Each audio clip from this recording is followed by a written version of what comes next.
Bismillahirrahmanirrahim. Assalamualaikum warahmatullahi wabarakatuh.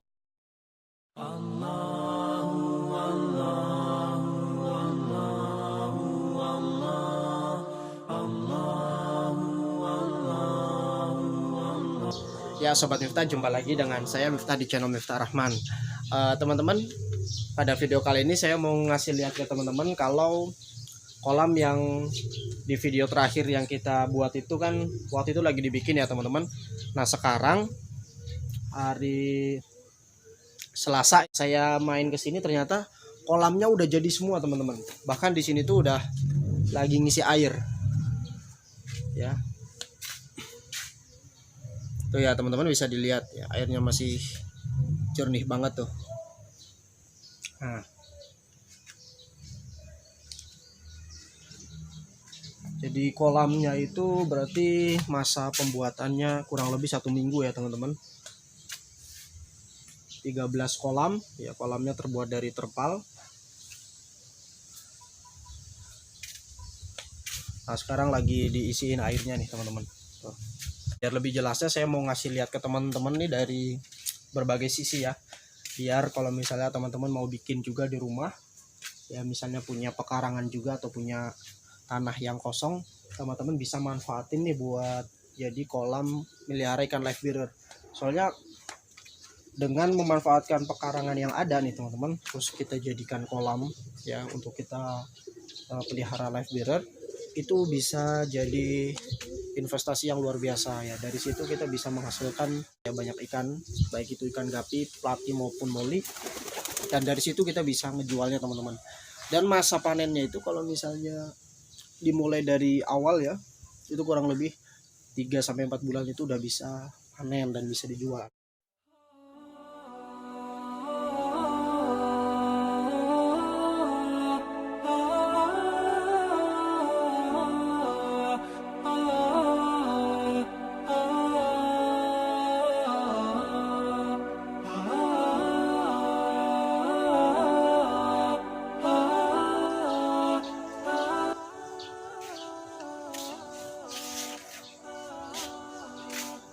Jadi ini baru kita isi airnya, otomatis kita nggak boleh naruh ikan terlebih dahulu teman-teman. Kita harus ngendapin dulu 1 minggu. Dan selama mengendapkan air itu teman-teman, kita boleh menambahkan seperti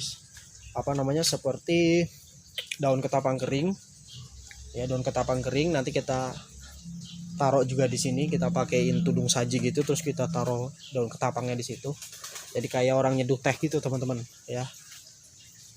Terus kita bisa tambahin garam ikan juga. Sebetulnya ikan live bearer juga nggak 100% tawar ya teman-teman. Dia butuh air tuh sedikit-sedikit payau gitu ya, untuk kesehatan ikan juga. Jadi jangan terlalu tawar juga, jangan terlalu tawar banget lah, harus sedikit lah ditambahin garam. Dan garam juga berfungsi untuk menetralkan pH juga teman-teman. Kalau misalnya pH-nya terlalu rendah gitu pH. Nah ini lagi di isi airnya. Kalau ini pakai terpal bekas ya teman-teman.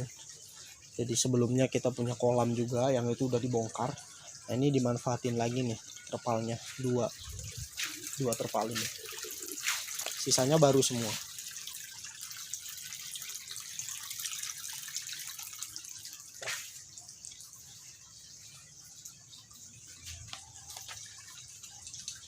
Itu kan kemarin tanahnya nggak rata ya teman-teman, ini pakai pasir uruk supaya kita juga jalannya nyaman gitu.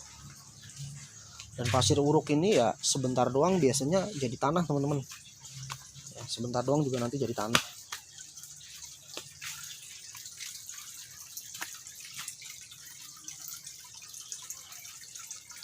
Dan atapnya ya teman-teman bisa lihat, kita masih pakai plastik, dan plastik yang digunakan ini plastik kolam ya teman-teman.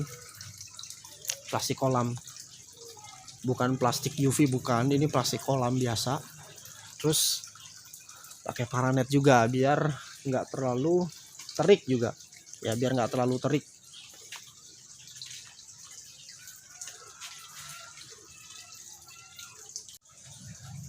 Ya teman-teman, setelah airnya itu udah terisi ya di kolam-kolam, itu bisa kita langsung tambahin garam teman-teman Dan garam yang kita gunakan ini garam krosok ya, garam krosok.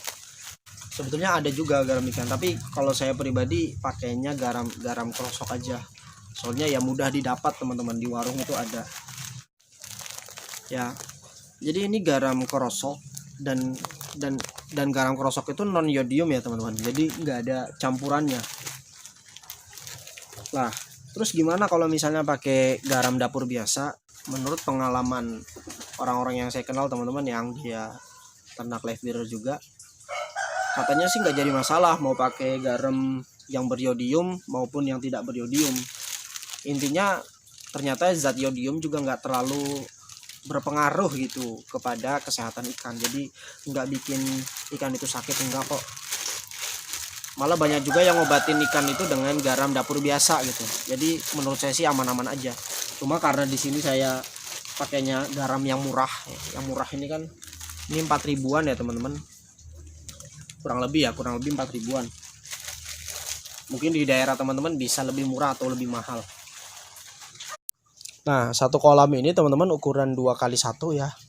Lebih tepatnya sih nggak 2x1 persis, ini lebih ya, 2,20 meter sama 120 ya. Kita tambahin garam sebanyak sekitar 2 genggam aja ya, 2 genggam aja cukup ya teman-teman. Saya udah ngasih kolam-kolamnya dengan garam ikan, dan nanti sih niatnya mau dikasih daun ketapang juga ya. Cuma berhubung daun ketapangnya belum dicari ya, berarti ya besok mungkin baru ditaruh daun ketapang. Jadi gitu aja teman-teman. Jadi kalau misalnya nanti udah isi, nanti akan saya buat lagi videonya. Nanti akan kita update buat teman-teman sekalian. Masih banyak telah menyaksikan video ini. Jangan lupa like, kemudian komen. Silakan kalau ada yang mau ditanya, tanya aja. Dan jangan lupa yang belum subscribe, di subscribe terlebih dahulu. Assalamualaikum warahmatullahi wabarakatuh.